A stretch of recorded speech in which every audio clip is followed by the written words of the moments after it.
Hello friends, I'm DragoNate, and this is not a One Piece reaction video, this is a One Piece discussion video. Why? Because we are at the time skip, where Luffy and friends are taking 2 years to train and get, hopefully, a frick ton stronger, and make a huge, massive amount of progress, so that when they get to the new world, they are just absolute beasts.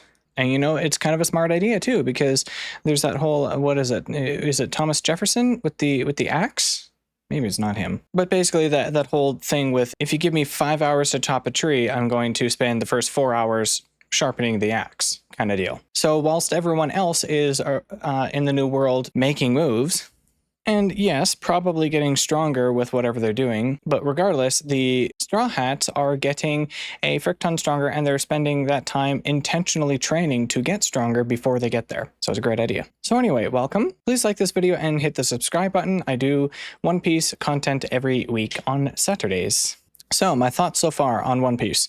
I'm really enjoying it. I'm enjoying it a lot more now than I was in the past. And I think it's just because the story is really kind of like actually getting intense, or at least, you know, it really did in the last couple of arcs here. And I know it's taken me a very long time to get through, honestly, such a few amount of episodes.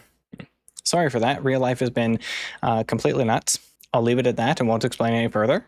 It still is, and I just don't have the time or potentially motivation like I used to just work on videos all the time. So I end up getting behind so much. Anyway, where the show really started getting crazy and intense is during the, in my opinion anyway, is during the Sabaody arc. Because it was here that the Straw Hats first faced really strong, powerful adversity that was, in all honesty, too much for them to surpass. We've seen Luffy push himself so many times before, like during the Enies Lobby arc, saving Robin there, when he fights, what's his name? Luca? Something like that. One of the CP9 members, the most powerful CP9 member. He pushed himself so hard that he couldn't frickin' move after beating him. And whilst that shows Luffy's dedication and motivation, especially to save one of the members of his crew, one of his friends, it's obviously not a very good thing for him to be doing. He's going to end up hurting himself. Yeah, this guy here. Moria was another extremely powerful enemy as well that Luffy was able to beat, but not without help. And throughout the whole show, it's definitely like Luffy is not able to do, or rather to defeat all the enemies, most of them, on his own. And that's why it's important that they all get stronger, because their enemies are all only going to get stronger as well. But working together is very, very important. And generally they do, which is very good. I am very much looking forward to seeing how each of the characters develop, their strengths, their new abilities, and honestly, just how they work together when they reunite. Because man, that's like 2 years. Taking 2 years off like that is gonna kind of suck. 2 years away from seeing each other. Realistically, that would really suck. But it does give each of them the time and the space to focus on training themselves, focus on their own improvement. But back to Sabaody, that was one of my favorite arcs so far, I think. Yeah, because we see some really powerful enemies. We see the Straw Hats all working together to take down one of these Kuma robots. We see some other really, really cool, really intense moments where Luffy punches Charlos, the celestial dragon. That was freaking awesome, in my opinion. Like, we just keep seeing Luffy over and over and over again, even though he fights the Navy really, really hard and fights his enemies really, really hard. He is still, like, absolutely one of the good guys in the show. He doesn't go anywhere and cause unnecessary, undue destruction or harm or you know, cause chaos. He goes places and he helps whoever he can. And sometimes just because he feels like it. Like, it's really just a testament to his character. But the adversity they faced there, losing each other, him losing all his friends, in the long run, obviously it was a blessing in disguise. And he got really, really lucky with where Kuma sent him. I'm kind of curious on that, like, because clearly Kuma knew where he sent each of the Straw Hats, I'm sure. So did he send them to those places intentionally? And if so, did he already know that they'd be able to help there in some way, shape, or form? Really interesting to think about. Oh, these are the gross characters I saw in that little next time thingamajig. Ew, I don't like it. Anyway, here's this ugly turd. I'm trying to find a good image of Luffy, Law, and Kid all working together to attack the Navy. Kind of the best I can find. Watching these three all fight together was really kind of cool, especially since they're all such different personalities, especially Kid, who seems to be more of a evil kind of character. You know, actually, now that I think about it, it's very interesting. Luffy would be like good, this guy would be evil, and this guy, Law, would be neutral. And even more funny, if we want to go down that path with the chaotic, neutral, lawful, good, evil kind of thing. Law is lawful, neutral, I would say. Kid is chaotic, evil, and Luffy would be actually maybe Law isn't quite lawful because they're all pirates, right? So they're whatever. Okay, it was a ridiculous side thingamajig just because his name is Law. But I think that was a really fun scene, very fun scene, and it was very cool of Law later on to come and rescue Luffy from Marineford, especially since they're all technically supposed to be enemies, like rivals, right? After we see Luffy at the Maiden Island and we get all the way over to it, which was a kind of neat thing in itself. Very silly, very weird though. Very weird. Got some good shorts out of that one. But then of course we have Impel Down, which was such a good arc, like extremely freaking good, because so many of Luffy's prior enemies were here and all working with him, and I just thought that was so freaking amazing. Like it's really cool. And you see, like later on when they there was mention in Marineford at one point, I think when he uses the Conqueror's Haki by accident, so someone mentions something about how he's able. No, it was before he used the Conqueror Haki, when they were still out on the ice battlefield. So someone mentions something about how Luffy's able to just gather everyone around him for his cause, which is absolutely freaking true. And it's very interesting to see his enemies gathering around him, working with him as well. That was it was fucking amazing. And even for, like, especially actually for Crocodile, from what we've seen in the past with Alabasta, from Impel Down to Marineford, it was just fucking amazing of Crocodile to save Luffy when once he tried to kill him multiple times and successfully stabbed him and left him for dead. It was just really fucking cool to see Crocodile completely turn the other way and forget about even his own ambitions during that to help Luffy. Maybe not necessarily specifically to help Luffy, but to help a particular cause that Luffy was working towards. Either or, it still ends up helping Luffy in the long run, and he saved Luffy's life from Akainu and Jinbei's. So it's just really freaking cool to see that kind of thing happen. And even though that may not necessarily mean that enemies have now become friends, it's just really cool to see enemies working together for a common goal. The enemy of my enemy is my friend kind of deal, maybe. And then the Marineford War. This was a very intense, very interesting arc in the show so far. I really enjoyed it. It was really awesome. Really interesting to see so much more about Whitebeard and just how freaking powerful he is, how freaking strong he is. This is the first we really actually see much of him. Like, we've seen him before, sure, but what has he done before? Sitting somewhere. We see him sitting down and talking, maybe. That's about it. Like, you don't see him doing anything. So it's just really interesting, and it was really cool to get to see him fight. It's unfortunate that he died, and I still think that honestly his quake power directly on frickin' Blackbeard's head, we're like, let's be real. Realistically, that should have killed him. You're telling me that Blackbeard, with absolutely zero protection whatsoever, his head is just able to withstand the strongest man in the world's power, who has the power to destroy the world, who used that power directly on his friggin' skull? Like, sometimes the logic in the show just doesn't make sense, and the pacing sometimes I don't like either.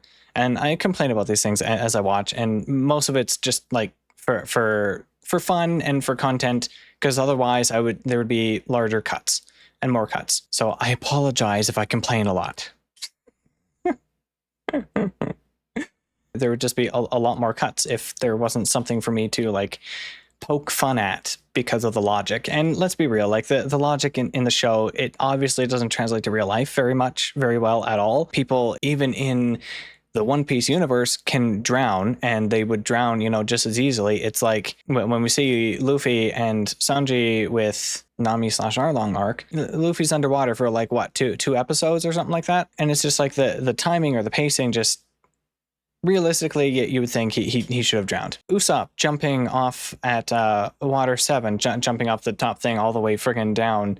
That was a really long fall, and they make it look like it's a really long ass fall, and he's like completely fine. But like any other time, there just seems to be like injury off of much lower heights. Like the logic just, and obviously it's for fun.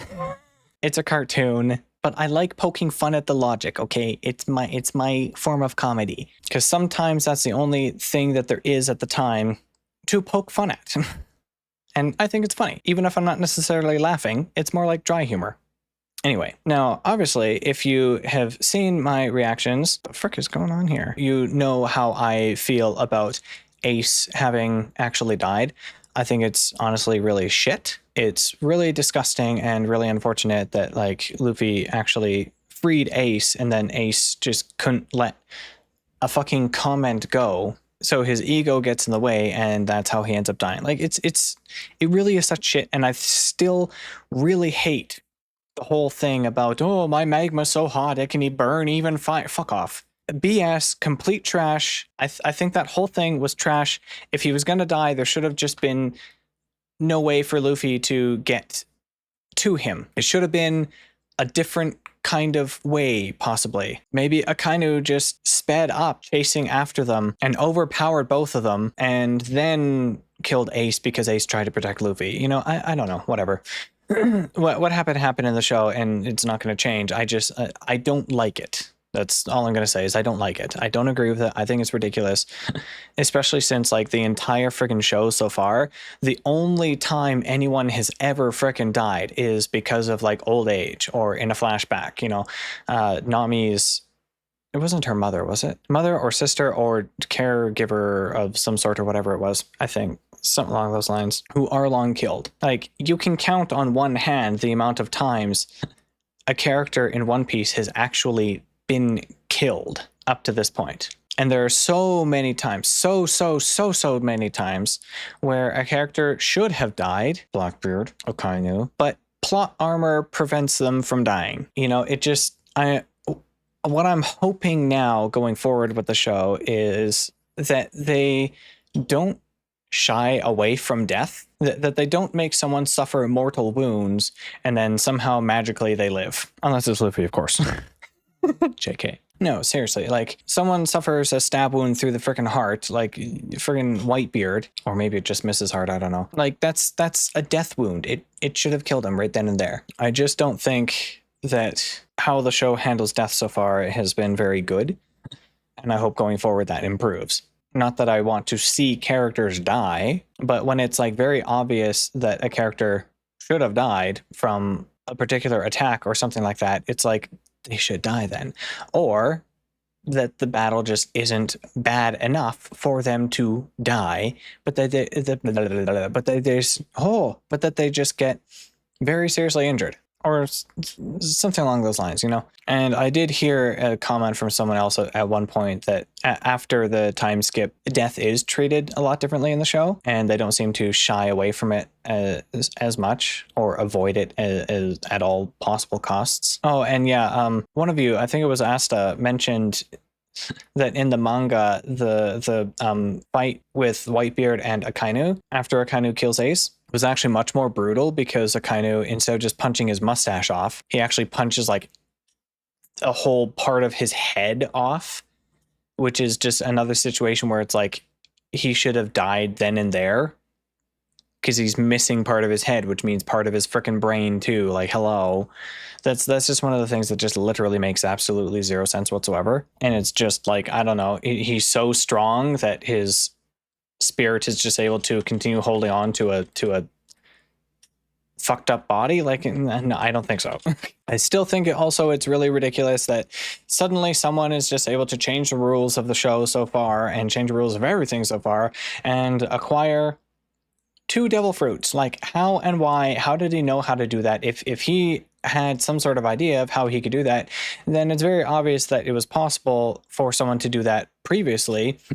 Just extremely difficult or something along those lines, because he would know. He would never just have the sudden idea to do it out of nowhere and whatever. It just makes very little sense. There had to have been like some sort of, I suppose, research on that. That image looks really kind of disturbing, actually. But anyway, I am really loving the show so far. Very excited to see what happens going next. I think these are all my thoughts. Because of the intensity of the show, that is one thing that I will praise the whole situation with Ace and Whitebeard dying is it doesn't make me hate the show. It makes me hate what happened. I absolutely hate what happened. But the fact that I don't hate the show now and that I'm not like, well, fuck this show, I'm not watching anymore. The fact that I'm not doing that is like, obviously I'm very, very invested in the show. I'm very interested in watching the show, because otherwise I'd be too pissed about that. There was a game I played a long time ago on my own, Borderlands 2. And if you don't want spoilers, then please, for that game, or you don't know about it or whatever, then just skip ahead about 10, 15 seconds. One of the characters, the good guys, his name is Zero. He has a pet bird named Bloodwing. He gets captured by the villain and eventually killed by the villain. And it's just brutal and disgusting, and it pisses me off. And I literally, because of that, I said, fuck this game. I'm not playing it anymore. That was fucking stupid and unnecessary, and it just pissed me off. It just completely pissed me off. And I never played it again until, I don't know, a few years ago when my friend Croco and I started playing Borderlands, and I just kind of begrudgingly, honestly, pushed through it. Because I'm like, whatever, it's just a game. Who really cares? But it still just bothers me. It still just pisses me off. It's just unnecessary trash, in my opinion. But I don't feel that way with One Piece. So, you know, I'm very excited to see how the show continues to develop. And I suppose after, how long has it been now? 5, 6 years? Since I started watching One Piece? I suppose after that long, I'm finally, approximately halfway through the entire show? Because there's like, 1,100 something episodes? Or am I wrong on that? So yeah, anyway, thank you all for sticking with me, watching my reaction videos for One Piece. I am really enjoying it. Thank you, Giant Nice Day, again for suggesting that I begin watching One Piece and encouraging me to do so. If you all enjoy other anime discussion videos, kind of like this one, go check out Giant Nice Day. There is a link in the description. I'll tag him down there. He talks about different anime. I think he's kind of in the middle of Spy X Family right now. And then there is another one that I can't remember at the moment. Kaiju number 8. And then he does some gameplay of different games every now and then. Like right now, there's, Wukong was 3 months ago, but Lost Ark as well. He's really into Lost Ark at the moment. And yeah, that's it for this. So thank you for watching. Hope you enjoyed. And I'll see you again next week when we are past the time skip in One Piece. I'm very excited. Can't wait. See you then. Bye-bye. God bless. Keep on dragon.